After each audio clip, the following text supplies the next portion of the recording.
I started, started working life as a doctor.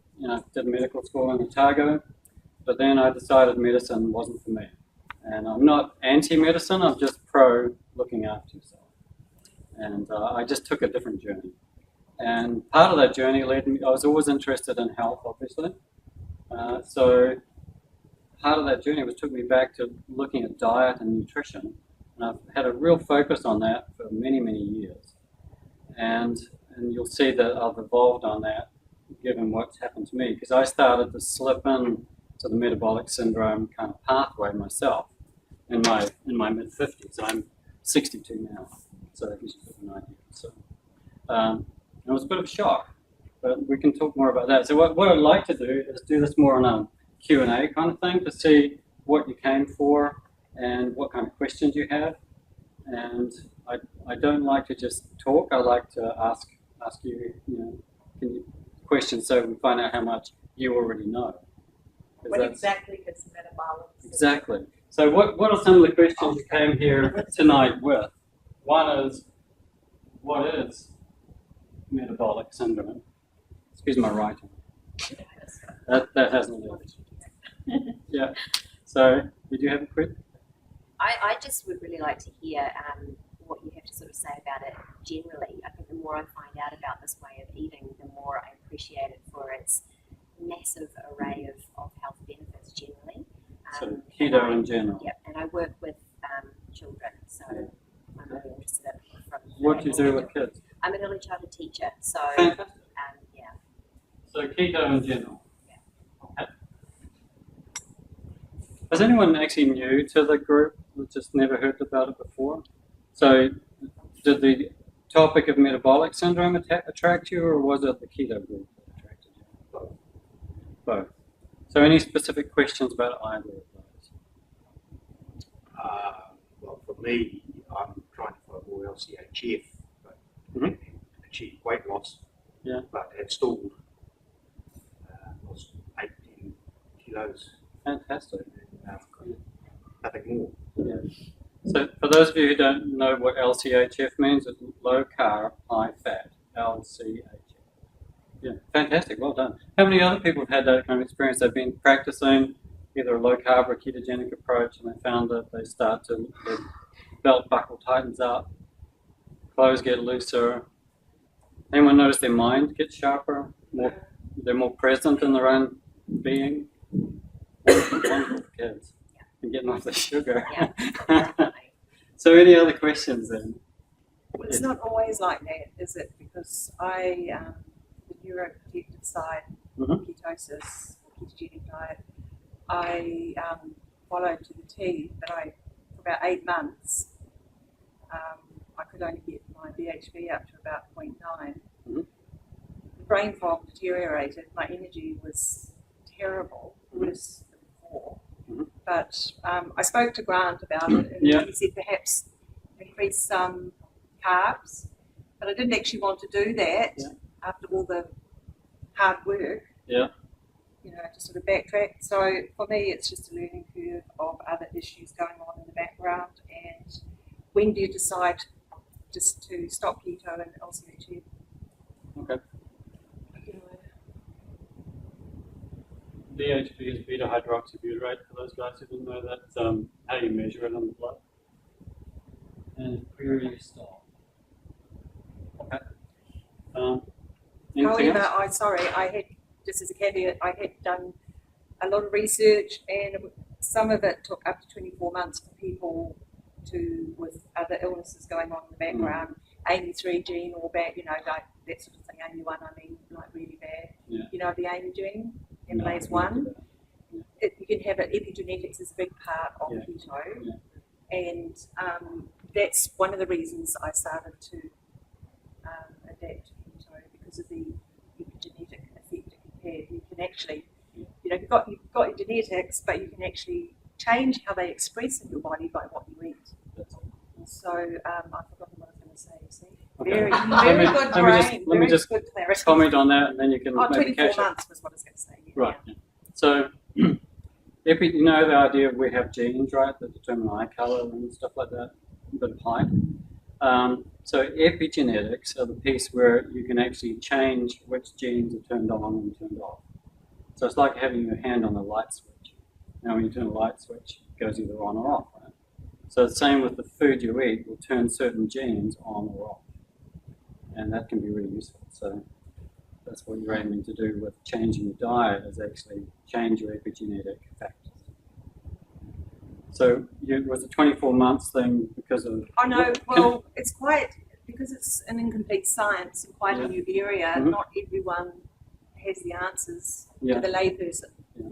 So the greatest research I did was, came up with some people with this, so did have insulin resistance, blah, blah, blah, all those things. So it could be up to 24 months to break through, even though you're producing BHB, you know, you don't get that clarity or those energy things happening. Yeah. So I sort of wondered whether to persevere. Well, I've just got one simple question at the beginning, is what's your salt intake like?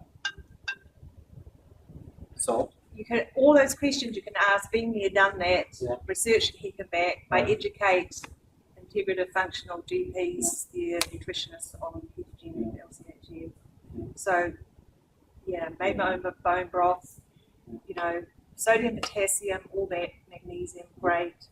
And then it's kind of... However, one thing I will add, it's not all doom and gloom, because it's a new thing to add all this butter's fat in. I was drinking butter and that. So I charted all my blood tests and my HbA1c and all that exponentially improved. Yeah. And I've got genetics that say, you know, heart disease is prevalent in our family. But they all the markers, beautiful, amazing. There we go. But just not the head stuff, the energy stuff. Yeah, so then I'd wonder, salt, like, because a lot of people limit salt because we've been used to doing that. No. Yeah. So would you have at least a teaspoon or two of salt a day? Well, I take out 2 and go through 2 if I need it.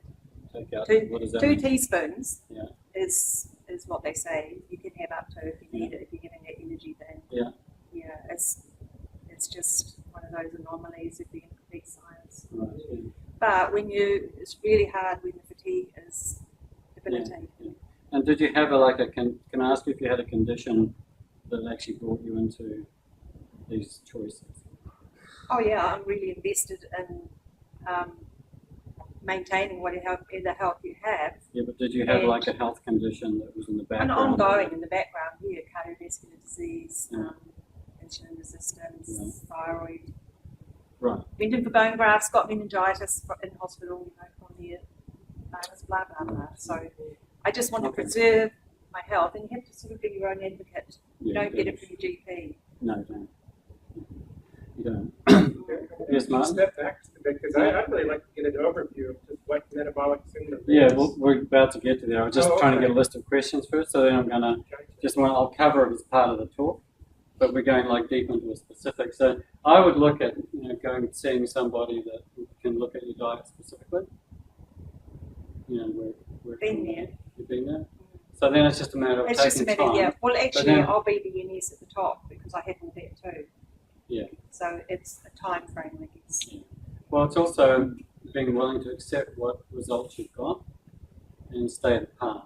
Oh, for sure. Yeah. It's sharing views. I thought maybe some knowledge that I haven't come across. That's what I'm here tonight. Yeah. I would have to look at your diet specifically and look at that. Happy to talk with you after the talk or something like that. So, any other questions? Yes. Just a comment.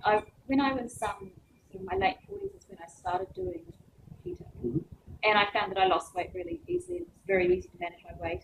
I'm quite highly active anyway. Yeah. As I've gotten older, now I'm in my early 50s, I'm finding that I can't maintain the same level of carbohydrates. I've actually got to drop it low in order to lose weight, and to maintain my weight and that kind of stuff. So, and I presume that's all part of the metabolic syndrome. So that's what I'm kind of interested in, is what happens as you get older, because it does change. It does. That's what I've found. So, me too. Yeah. It basically gets worse. So that's you have to get tighter. That's right. As a kid, you have a lot of flexibility. Yeah. You can either burn carbohydrates or fat and go from one to the other pretty easily.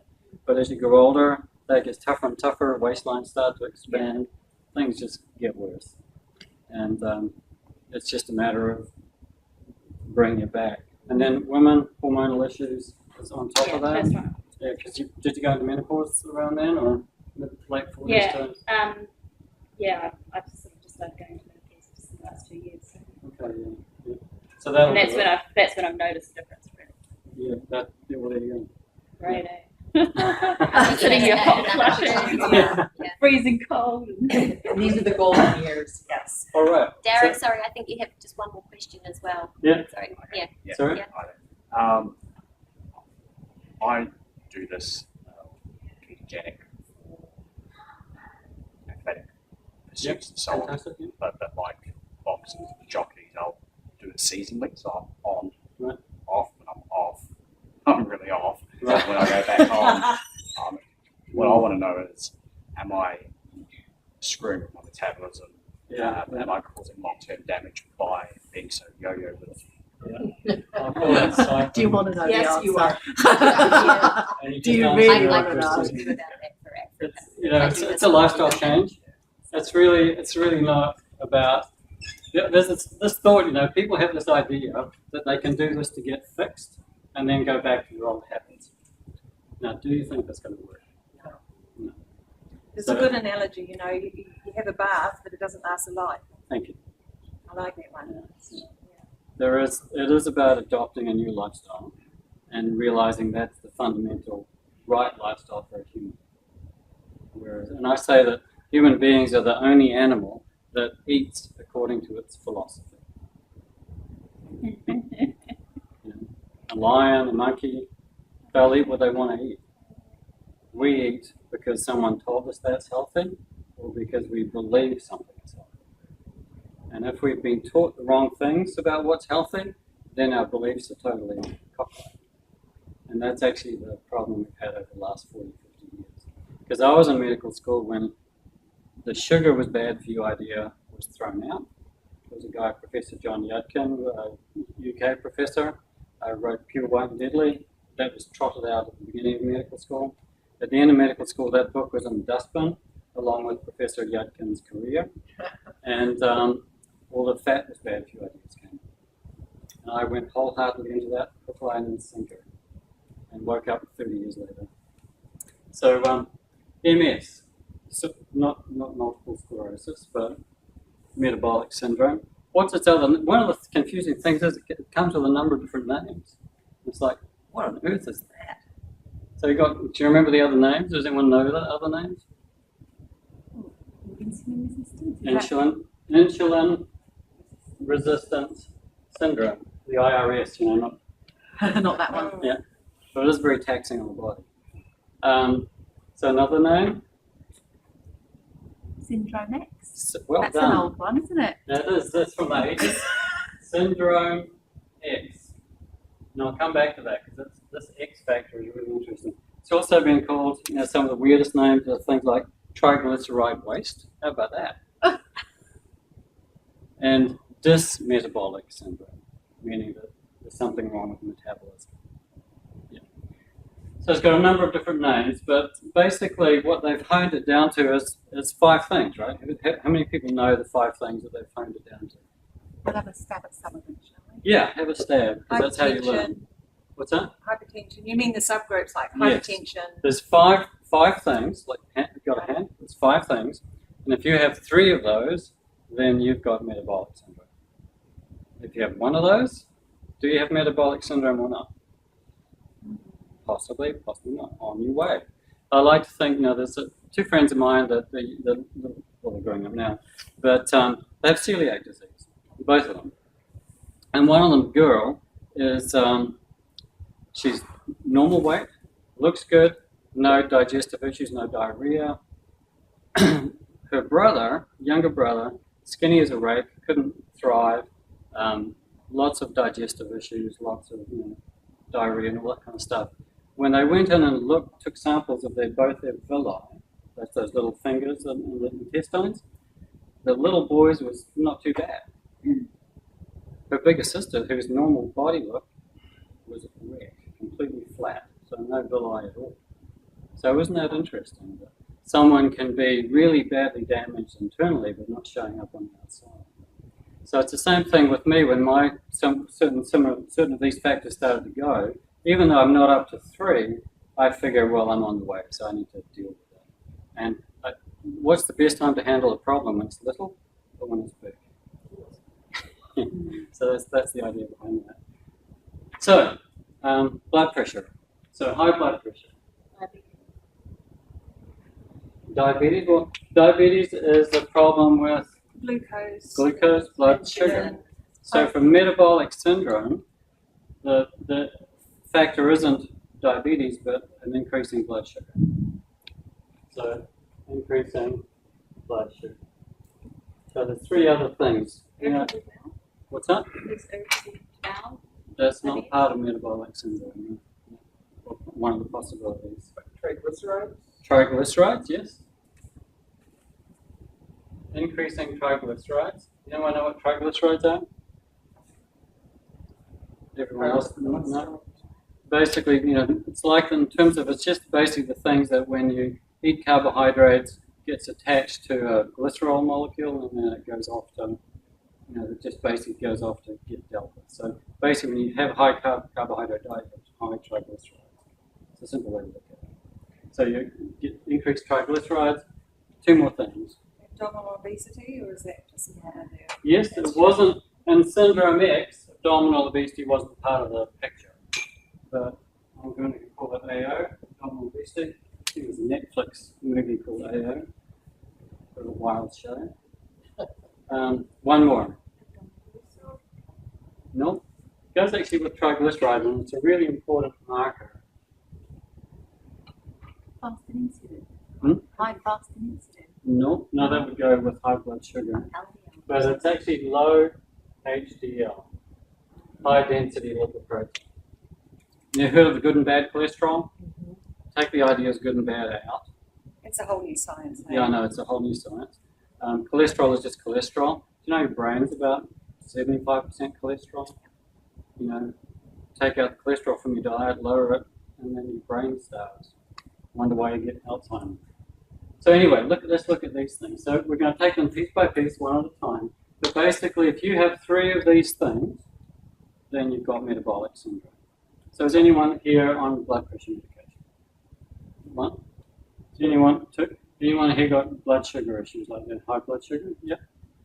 Anyone here, have you got your lab tests for triglycerides and HDL? Anyone know what they are? They were high, but of course They I've were been high, keto yeah. sweet. So the other thing about triglycerides is your doctor will want to do regular triglycerides, but you want to ask for fasting triglycerides. And I'll tell you why in a minute. So let's look at abdominal obesity. Yeah, I've got that too. Big tip. Did you know that in America, in the 50 years ago, the average height of a woman was 5'3", 5'4", and their average waistline was 10 inches smaller than they are now. Same average height. Isn't that interesting? So we have changed. I was a chubby kid. I come from an obese family. Wouldn't look it, but I struggled with my weight since I was like 9 years old. I started fattening up after I got my tonsils and adenoids out. I don't know whether that had anything to do with it, or whether they just fed you lots of jelly and ice cream for a week, and they just completely shifted my metabolism. But I was brought up, I lived in a northeast fishing town in Scotland, and my granddad was a town baker, and I spent half my time in the storeroom because they had sugar sacks there. Big canvas burlap sacks of sugar, and the brown sugar would stick together in clumps, so you could actually grab a clump and eat it. So I think I had a bit of a sugar thing way early. And my granddad was obese, my mum was obese, and then my dad was very overweight when he was my age. Your genes do not determine your reality. You can actually be different. So that's what I'm saying. So what's the waist measurement that actually counts for being abdominally obese as far as metabolic syndrome is concerned? Does anybody know? Yeah? More than half your height. That's another thing. But basically what they say for the category here, they say for a woman, it's 35 inches, or I think it's like 89 centimeters. I'll check that in a minute. And for a man, it's 40 inches or something like 108 centimeters. I would bear with inches on that. But can you see a problem with that? Take consideration of height. Exactly. Yeah, I got it right. So it's just an insane measurement to actually measure anyone up against that. Because my waist measurement's always going to be, for me to get to 40 inches, that's a lot. I think I might have got there once, but I'm like 30, 32. And so I know the difference. So, but this is really interesting because it's fascinating. Do you know what the best measurement in terms of your longevity is? Something you can do at home and you can get a good idea of what your longevity picture is like. You know what that is? Still breathing. Still breathing, that's really good. It's something called the waist to height ratio. And Claire, you mentioned it before, 0.5.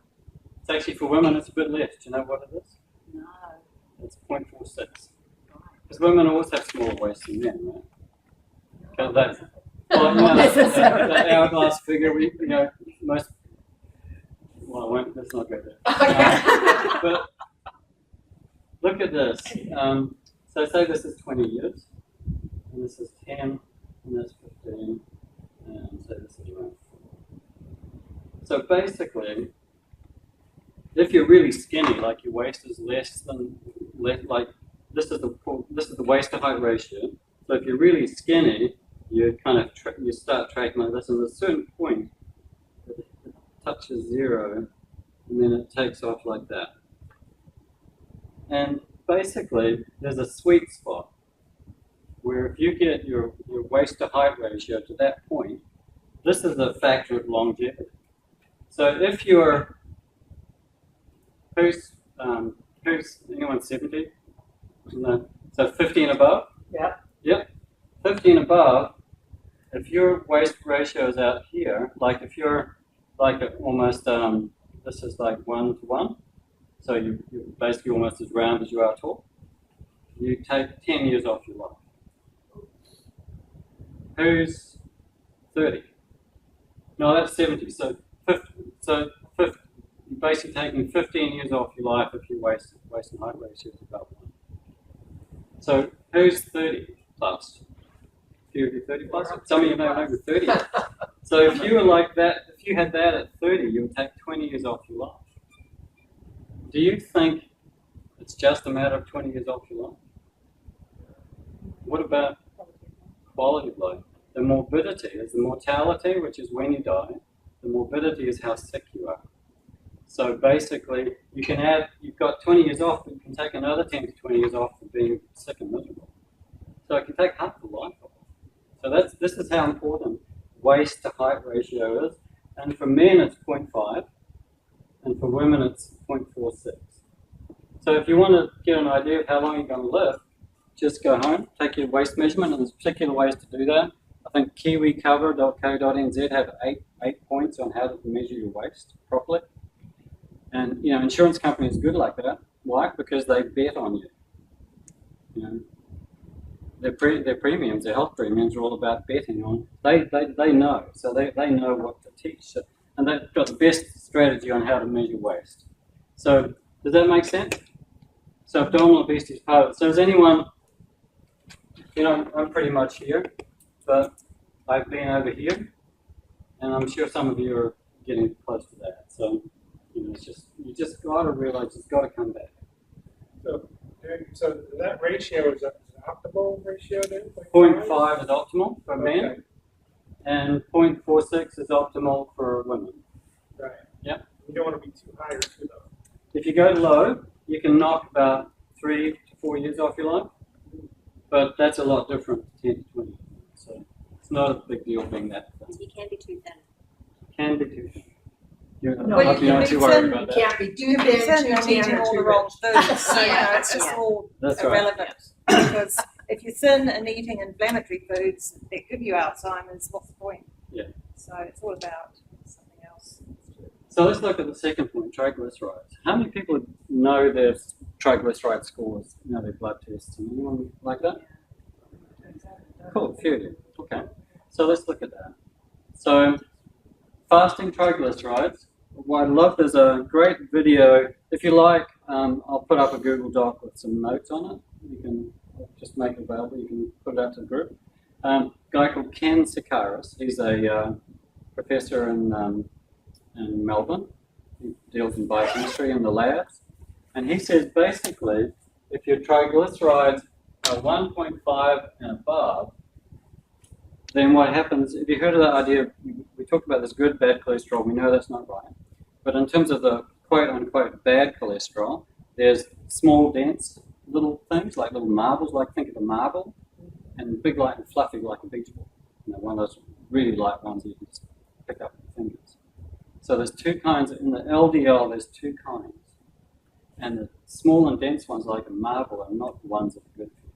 So they're the ones that wreck the arteries. One way to look at it. So you want it, but basically if your triglyceride, your fasting triglycerides are over 1.5, that means most of your LDL is small and dense. Your marble is basically. Got that? So hopefully you can relate that back to your picture. And then there's, so basically as your triglycerides go up, and this is what, you know, because I had, like I'd been, remember I said it was a medical school when fat was bad for you, idea came in. I became a vegetarian. I was very spiritually oriented. I used to meditate, yoga, I used to taught Tai Chi to the psych patients in Wellington Hospital. So I was kind of a bit left of center. And yeah, a little bit. And so I went vegetarian, and I was vegetarian for 35 years. 10 of those years I was a wheat-free vegan. Because in 1990 I realized wheat wasn't any good for me, so I eliminated that. So I haven't eaten wheat for like 27 years. And so I went wheat-free vegan, brought up my kids wheat-free vegan. So I was really, you know, I don't do anything by halves. And then in my 50s, everything was looking good. Maintained my weight a lot better than my mum and dad ever did at that age.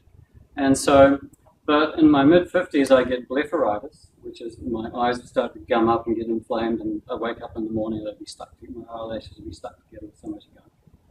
Then I got rosacea, so my, you know, if I eat too much, still today if I eat too much chocolate, too much alcohol, too much coffee, my face flares up and my nose bloods up. A bit like, you know, Rudolph Reindeer having a teenage attack, you know, that kind of thing. And then I was getting that handled, but then I get cancer, testicular cancer when I was 53. And that kind of, anyone had cancer diagnosis? That knocks you around, you know, it's like, you think, and think about it, I was trying to be healthy, right? I was eating all these healthy things. And so I'm going through my cancer recovery, and then the doc says, well, in your mid-50s, we should check your blood fats, cholesterol and stuff like that.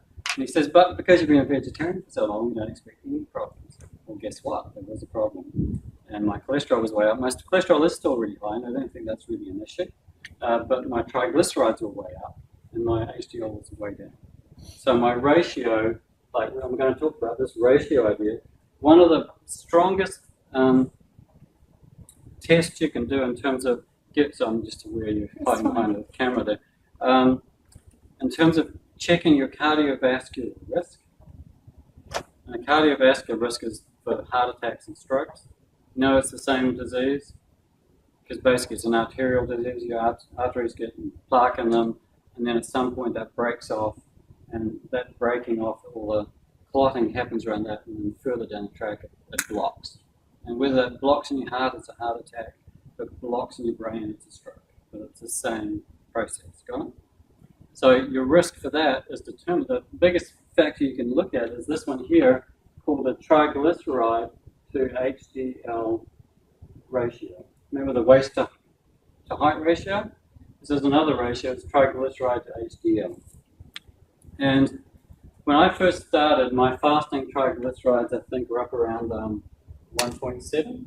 So what does that say? That means most of my low-density lipoproteins are what? Sorry? Marbles? Marbles, yeah, the small and dense. And my HDL was around 1.4, I think. So I was a little over 1. And then changing my diet around, I got my fasting triglycerides down to 1.1. and my HDL to 1.75, something like that. So is that a lot better? It's about a ratio of 0.62 compared to 1 point something. And it's really ideal if you can get your fasting triglycerides below 1. So if that's another marker you're looking at, look at getting your fasting triglycerides below 1 millimole per liter. But, so that was where I was heading. So my waistline was an issue. It was growing, but it wasn't 40 inches, right? And then my triglycerides were going, and my HDL was thing. So then I've got how many of those 5? I've got 3. I could say, well, no, I wasn't 40 inches yet, but then I did have my waistline was expanding. And I know since I've gone keto, it's dropped back. So blood sugar is pretty simple. So is anyone on diabetic medication? Can I just stop you and go back to the last one? So what's the best ratio between triglycerides and HDL? What is the perfect ratio? If there is a perfect I one. don't know if there's a perfect one. What's a good one? Trying to do that. I'm trying to mimic that. I love that accent. Perfect. That's I think under 1 is really good. Some people say 1.5, but I think that's too high. So I think under 1. Because basically, if you see, you can have an HDL of 1.7, or say you have an HDL of 1.6, and you have a fasting triglycerides of 1.7, you're just a little over 1. If you're 1.7 each, say you're 1, but your triglycerides are up at 1.7, which means most of them are small and dense. So it really depends on if you can focus on getting the triglycerides down. Focus on getting the triglycerides down, and then you should find the HDLs just come up automatically. If you go low carb, high fat, that'll just automatically happen. It's like clockwork. Yeah. Like you said, your blood results are. Sorry, what was your name again? Me? Yeah. I can't remember. Yeah. Patsy. Patsy. Good answer. All right. So. Now, does the LDL have anything to do with it?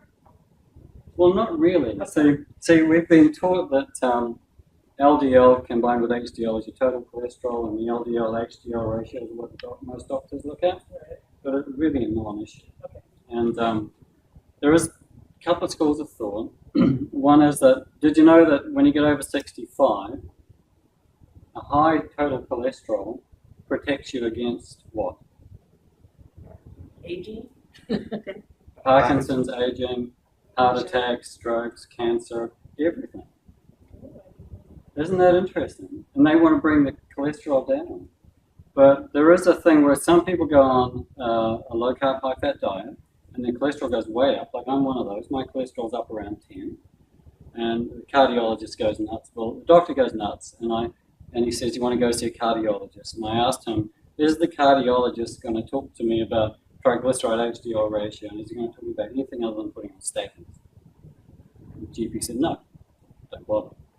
Because you need to do enough research to be comfortable in your own mind about your choices. Sorry, just a question. What about if you've been on LCHF for 2 years and your triglycerides went up as well as cholesterol? Okay, it's good question. So then it comes down to how low have you had your carbohydrates? That's for my husband. Just for you? It's not for my Your husband? Yeah, but it's been quite low, less than 50 grams. Less than 50? It's probably low enough. Not low enough?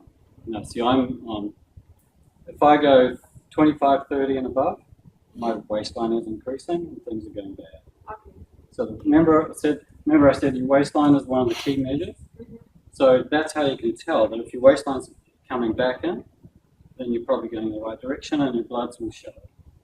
Whereas if your waistline's going out, then your bloods will show that too. So basically for me, I'm really best around 20 grams a day. Yeah. 1 to 25. If you want to go to a cardiologist, you get a good one, you can, instead of doing all that, you can go and have calcium. Calcium score? Yeah. Yeah. And just see how much calcium up in your Yeah. arteries. And Yeah. then the good, up-to-date, integrative cardiologists don't always prescribe statins. No, the good ones don't. But very rare to find one like that. But Auckland has one. His name is Warwick Jaffe. Warwick Jaffe, Jaffe. Yeah. Jaffe. Interventional diet. fantastic. Yeah. There are some outriders, they're all over the internet, like AUT Millennium in the UK. There's a couple in the US. The names aren't coming to me at the moment, but there's people out there.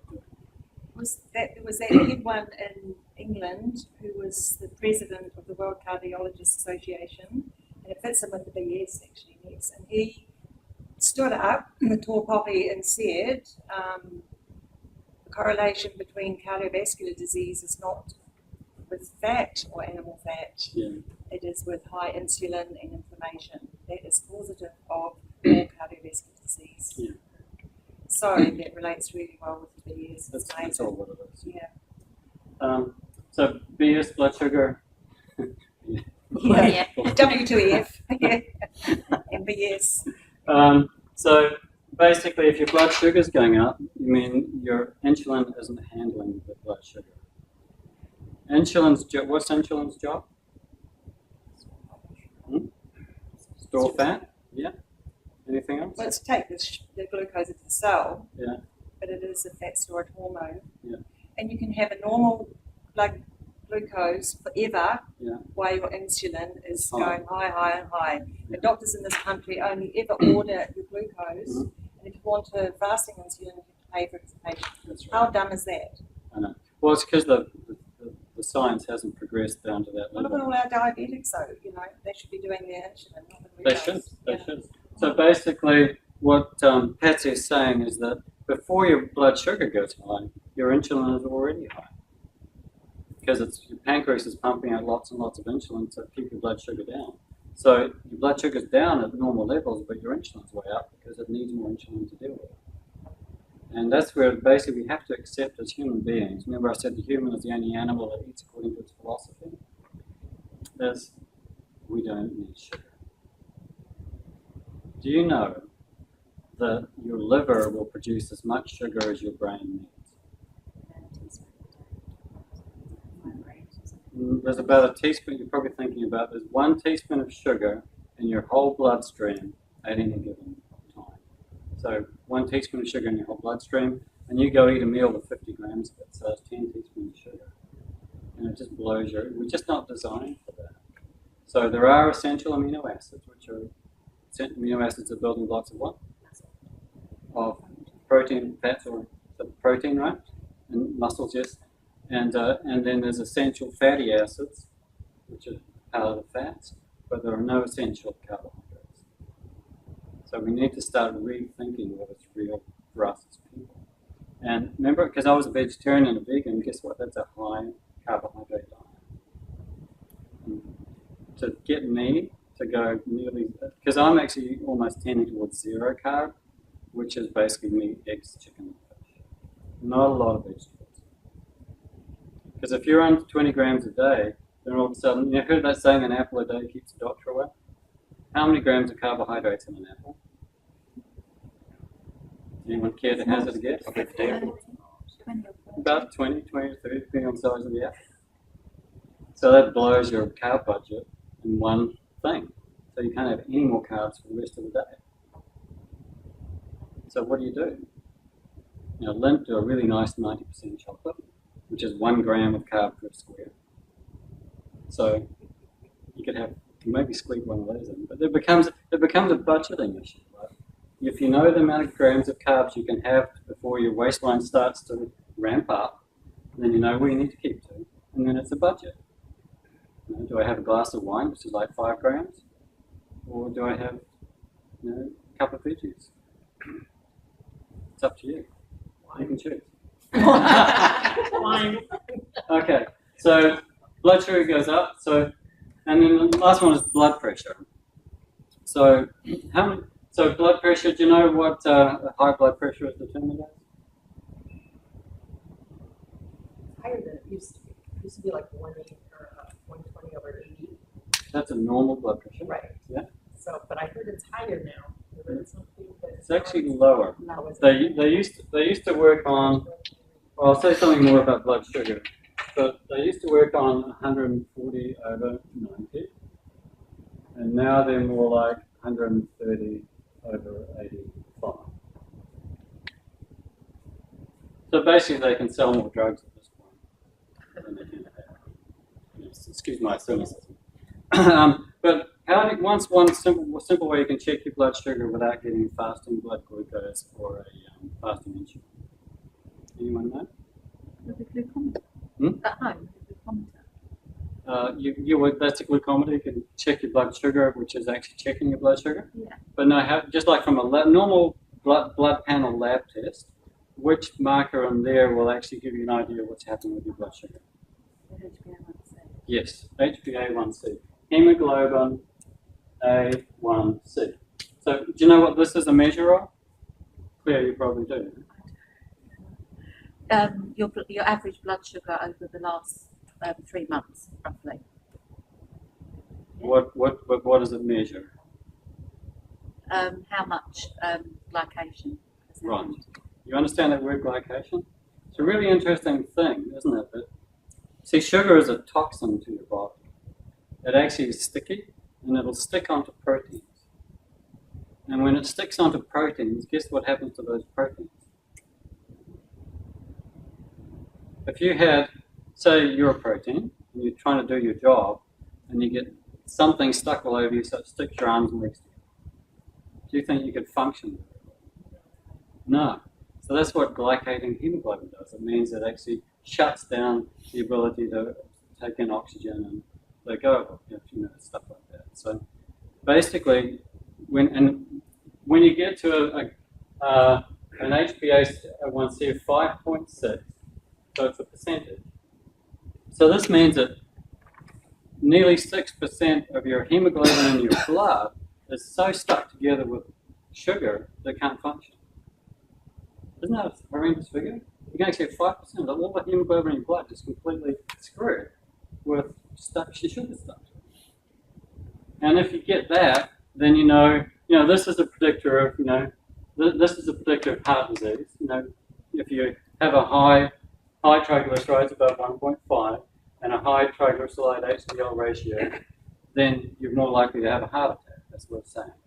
Same thing when your HbA1c goes up over 5.6%, that's the same thing. So you can get those. See, all these measures are happening in a regular blood test, as long as you ask for fasting triglyceride. And then when your HbA1c goes above 6.5%, what's that? That's where you get called your diabetics. Well, that's about percentages, just a number. Well, it's millimoles per litre, but it works out of percentages as well.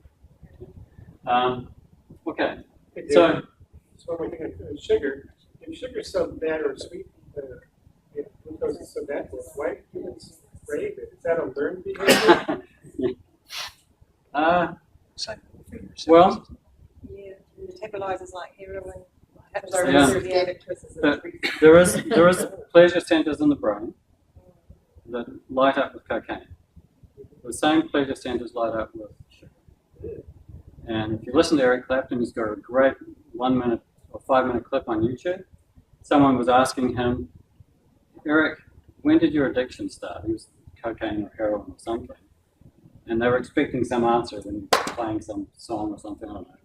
But he said, when I was 8 years old. 8 years old? Yeah.